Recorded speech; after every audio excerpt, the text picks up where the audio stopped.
Hello, friends. On today's adventure with our family, we're driving up the east side of Hatcher Pass, doing some trail hiking, and making our way up to a historic gold mine. We're glad you're here with us. Let's go.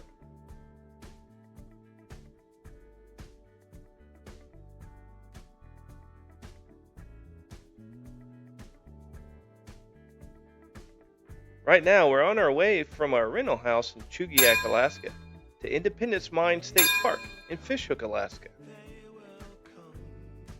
If you remember from episode 3, we went to the west side of Hatcher Pass for an awesome ATV ride with our friends over at Hatcher Pass ATV in Willow, Alaska. You have to check it out after this if you haven't seen it yet. Hatcher Pass is only open from the Independence Mine side to the Willow, Alaska side only a few months in a year. And we'll see in a bit why that is, as well as why you usually have to go around.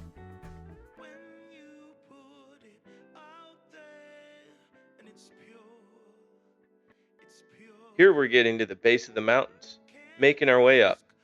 Like most places we visited in Alaska, it's just such a beautiful drive the whole way. The drive was very easy and safe. No sudden turns or unexpected stops. However, you always want to be on the lookout for wildlife. The roads are as well maintained as they can be, given the wear from the annual snow and ice and plowing.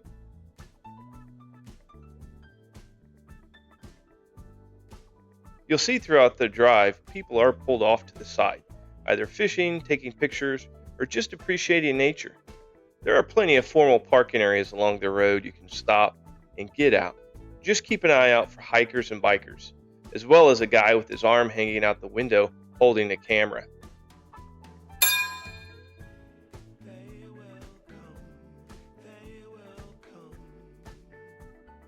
This part of the drive was great. We're finally in the first clearing to be able to see these mountains all around us. The next episode will be even better with mountain views, I promise.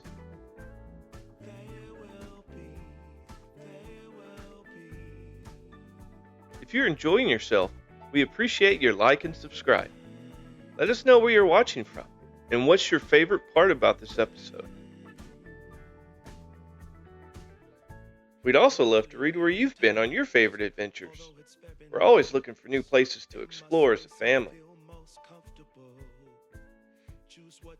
We also look forward to answering any questions you may have about any of these episodes. Leave them in the comments. We're now getting to our first stop, Gold Mint Trail. There are several trails throughout this path. Just make sure to research which ones you want to go, as some are more challenging than others. I'll go over safety items shortly. Also be mindful of crossing traffic, as some of these parking areas are right at the turn in the road.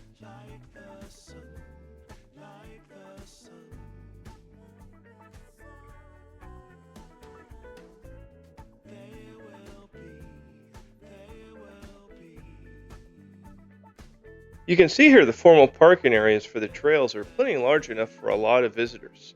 There are also nice restroom facilities, trail maps, and hiking reminders as you get closer to the trailhead. The fee area at the entrance of the parking lot is used to help with maintaining the area by the Alaska State Parks.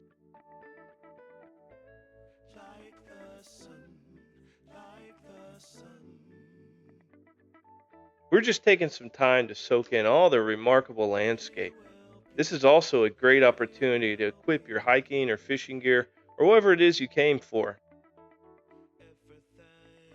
These signs at the trailhead will let you know what's allowed on the trail, and these are prohibitions.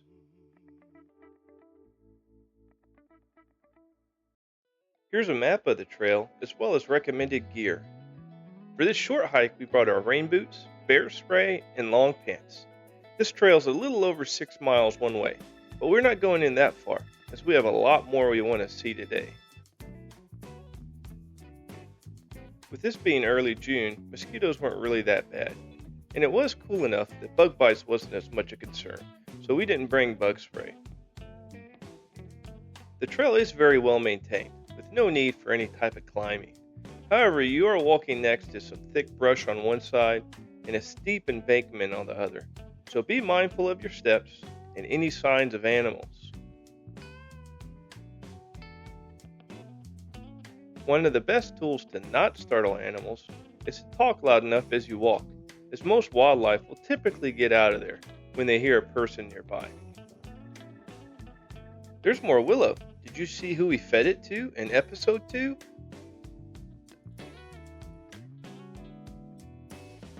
When we first arrived here, we thought this was the Chugach mountain range, but it's actually the Talkeetna mountain range.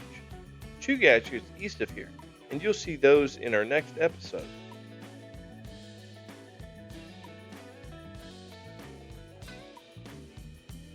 Over here on the east side, or right side, in the valley, is the Little Susitna River, which flows from a glacier about 8 miles back.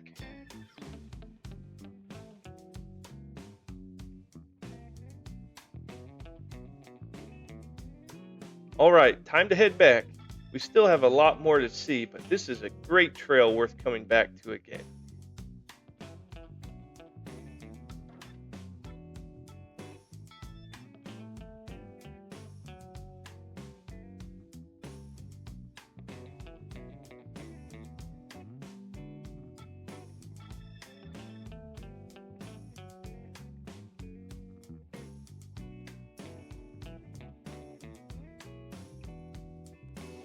Getting back on the road now, the first thing you probably noticed was the roadblock extended up. It's to protect motorists during icy or otherwise dangerous conditions.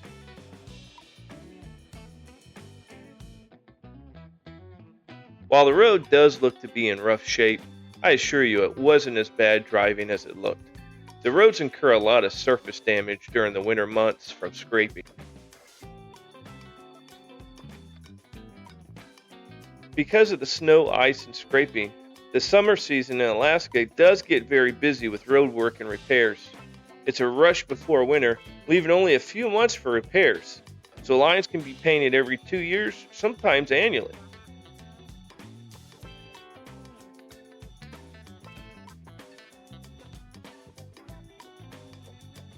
These pull-off spots are great for viewing the whole valley. I bet a drone would get some great shots. Foreshadowing.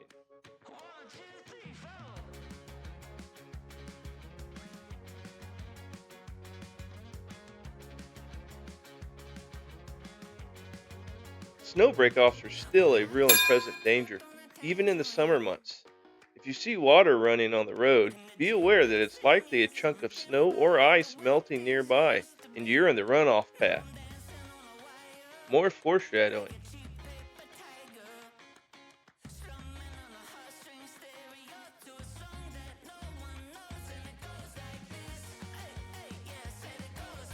While we only explored 2 trails today, Gold Mint and Independence Mine Trail, that's where we're heading now. For those interested, there's a comprehensive guide for all trails along Hatcher Pass, which includes difficulty ratings, elevation differences while hiking, best times of the year, and much more. I'll leave a link in the description, HatcherPassTour.com.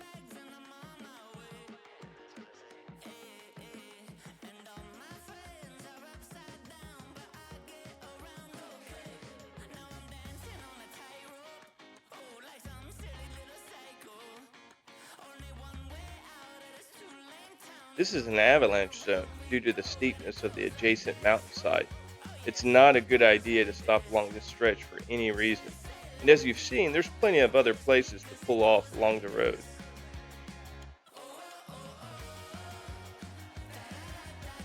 We'll get a better view on the way back, but this is the connecting road between the east and west sides of Hatcher Pass. It's closed right now because of the snow, but if you want to see how the other side looks and why it's not safe to cross right now, check out our Hatcher Pass ATV video, episode 3.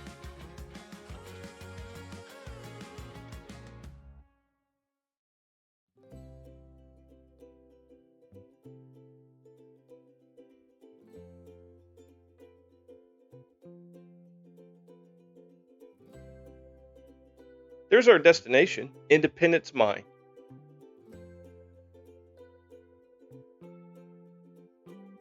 This is the primary parking throughout the year, but there is a parking lot right next to the historic site that we'll show you shortly. However, they don't allow you to drive there until most of the snow is cleared from next to the road, which is probably late June to early July this time of year, and only open for another few months after.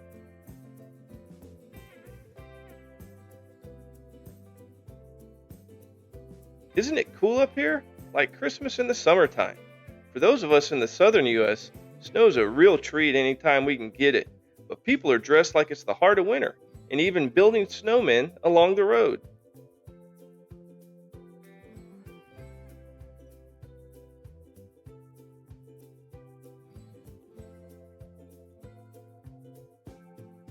This is Hatcher Pass Lodge. You can rent these cabins throughout the year. I bet it's an amazing time, but I imagine it always stays booked. We're glad where we stayed, as you're a bit more secluded from the other sites while staying up here.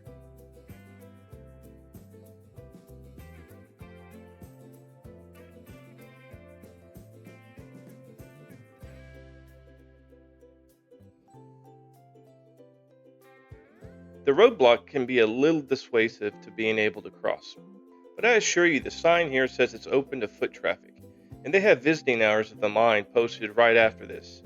It should take you about 20 to 25 minutes to walk all the way there at a normal pace.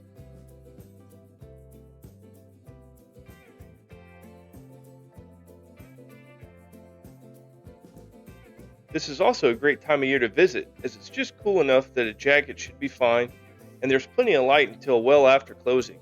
We met several people from many different countries coming to check this place out. We had no idea how popular it was.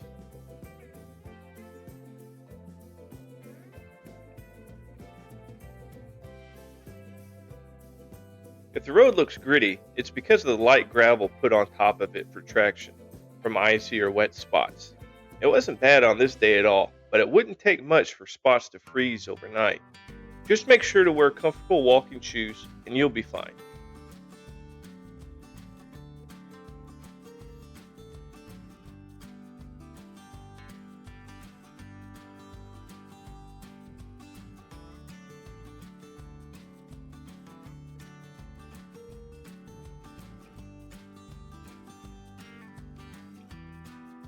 The steepness of these mountains and the thickness of the snow, while beautiful, did give us a lot better understanding of how much a real and present danger avalanches could be in this area. Always check for warnings before trekking up.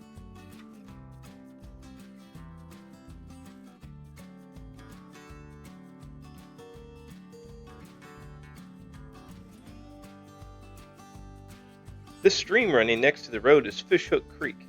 It runs on both sides of the pass. This is the west side of it.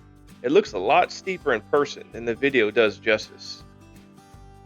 The West Fork and the East Fork on the other side meet just past the Hatcher Pass Lodge and run down into the Little Susitna River along the Gold Mint Trail we were at earlier.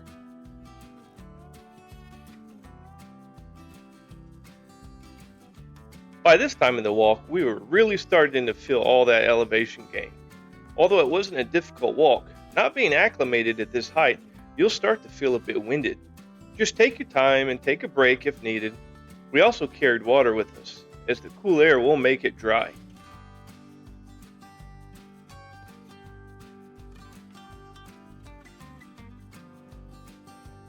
Here's the entrance to the first landing, which is also the primary parking for when the path is open to vehicle traffic. The next landing straight ahead leads to the next level where most of the buildings are, but you can still take the steps up from here if you want. We'll check out both.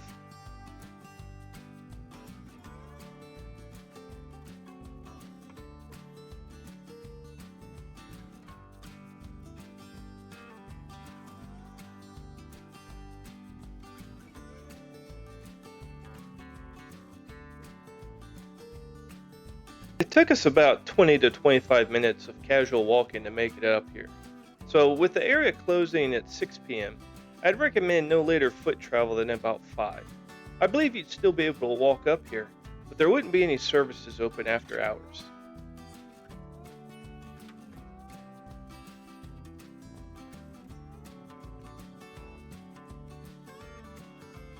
Here's the main parking area for the historic site, with handicap access at the next level up.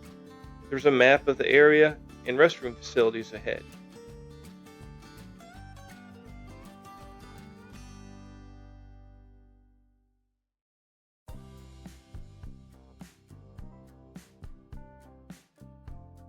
You can see kids having fun playing in the snow. Definitely a luxury for this time of year, and not much for foot traffic. We'll definitely want to come back during warmer months so we can save time driving and more time to explore.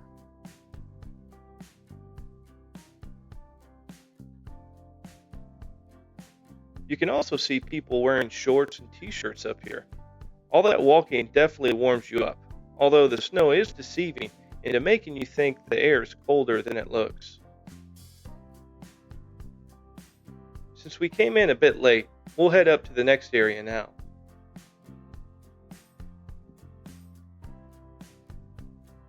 The next landing is only about 100 yards from the lower level, so we'll make it up here quick. Maybe even meet a new friend. More foreshadowing.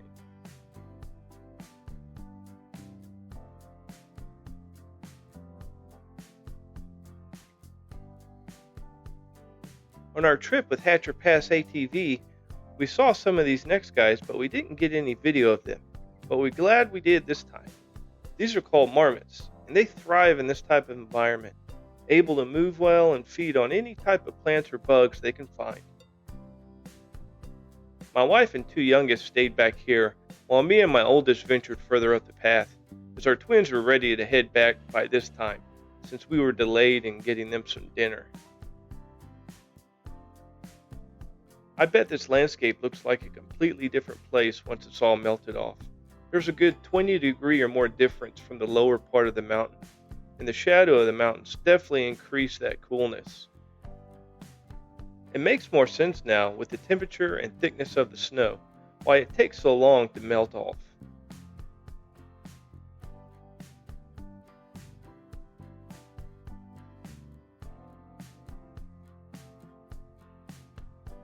You can see now where we were just a bit ago. It doesn't really look that far from here.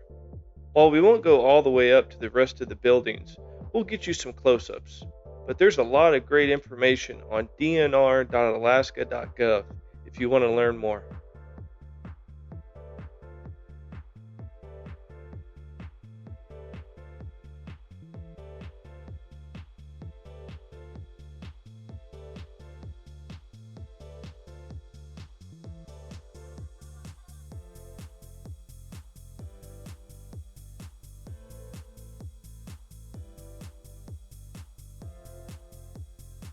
Time to head back. I'll point out some other areas on the way down that was hard to see coming up. Hang on tight.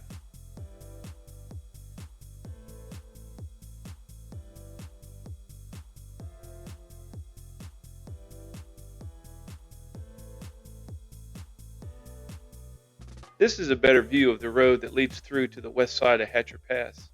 You can really see now why it's closed to through traffic. I'm told it should open up by the end of June or early July, once most of the thick snow's gone.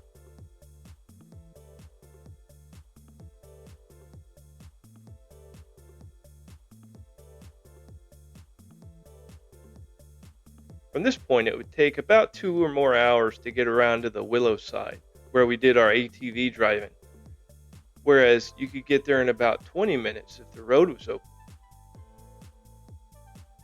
Isn't that an incredible sight? Just a change in point of view opens up a whole different landscape, and you can really see how far back we are into the mountains now.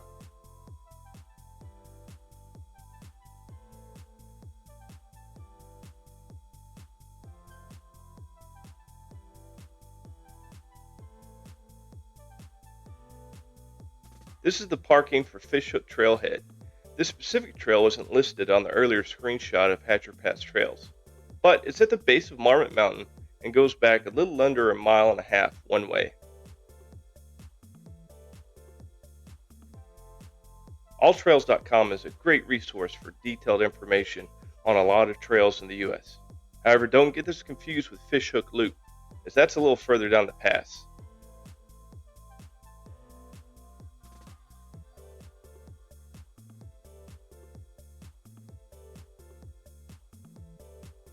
Okay, enough detours. Gotta get back down the mountain and get these boys fed. We'll post a short video later of where we ate after this excursion.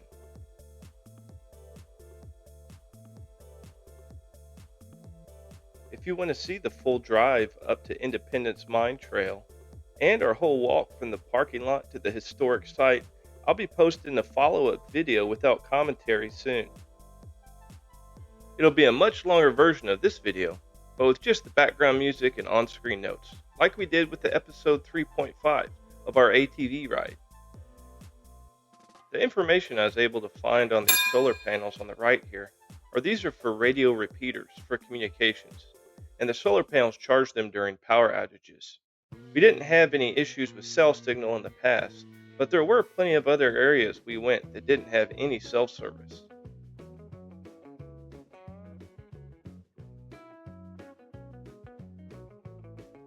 Up here on the left is Archangel Road, which leads to Reed Lake Trailhead. The actual Archangel Trail is on the right. I'm not sure why the road's closed, but it could be due to the road conditions up the pass. I trust the state knows best when to open it up.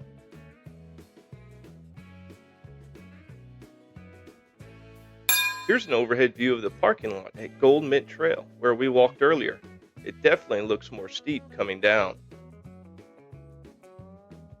The snow-covered mountain right in the center is back where the glacier that feeds the Little Susitna River is.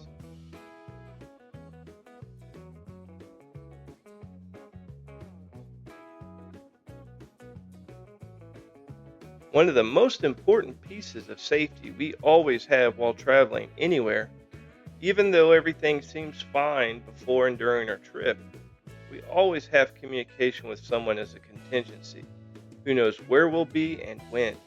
If we don't check in at certain periods, that person knows it may be an emergency. While you want to have a good time when traveling or hiking, you don't want to deviate too much from your coordinated plans, so that if you do get into a place you need help, you have much better chances if someone knows where you're supposed to be and when.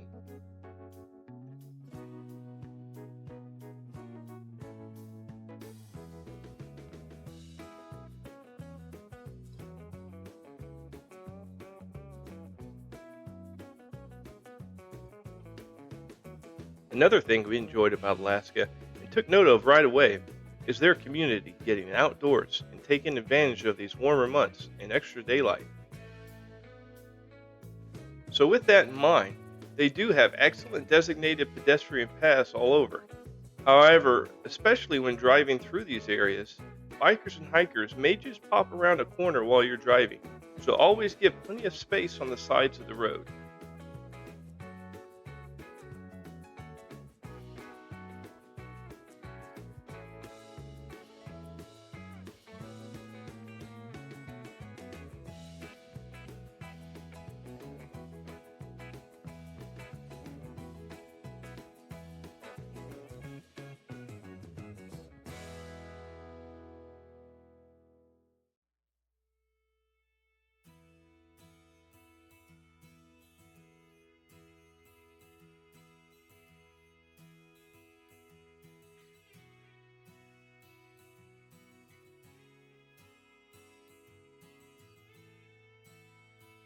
We hope you enjoyed your ride along with us today.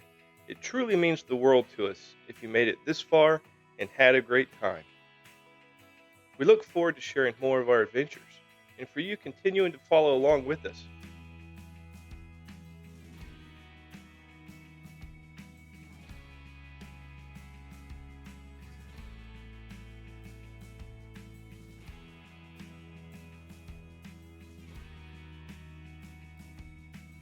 Join us in our next episode, where it'll be heading to a lot cooler place.